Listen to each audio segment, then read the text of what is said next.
Okay, hi everybody, it's Mrs. Farrow. I'd like you to go to your notes packet that we have. We have the very last thing to go over today before the AP test, which is volumes, but we're not rotating anywhere. There's no spinning. There's no circularness to these solids. You can kind of see that they have edges here. We're sort of building shapes up from your table, that kind of base of the solid. Imagine that being on your table right now, and you're building a cross section up out of that, kind of jumping out at you. So if I kind of take a look at this first example, these are great pictures. You actually now get to see them in color.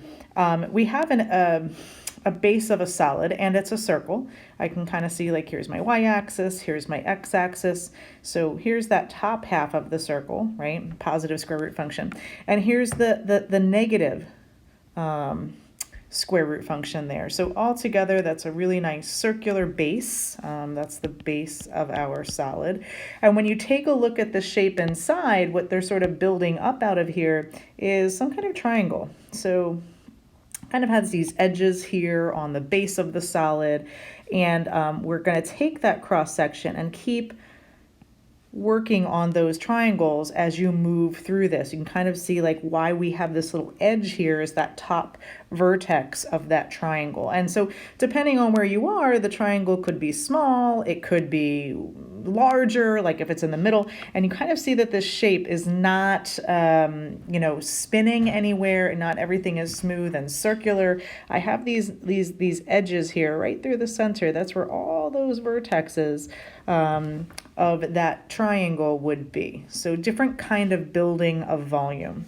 If I go over to the image over here, same thing. I'm going to take a look at the base of the solid. We're creating this base. To kind of look at the base of the solid. What we normally shade, is down here. That's on your paper. There's my positive y, and here's my positive x. Orientation is a little weird. We're kind of in three-dimensional space here. If you guys have done it before, this would be a z-axis, kind of a little before our time there, but that's why it's sort of oriented a little bit stranger. But we would take that base, and we're going to put different cross sections in it. So again, imagine that region is on your desk.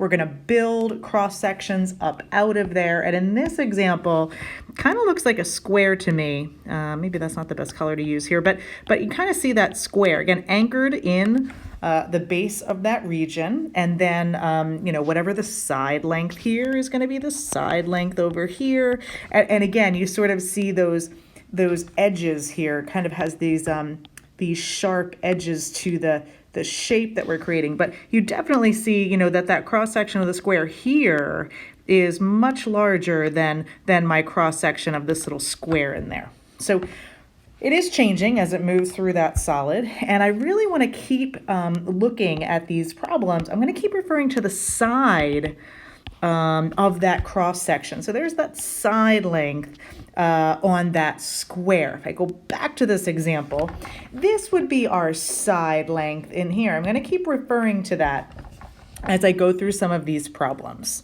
So I just like the images here. I think I screen captured these maybe from your textbook. It doesn't matter. Somewhere.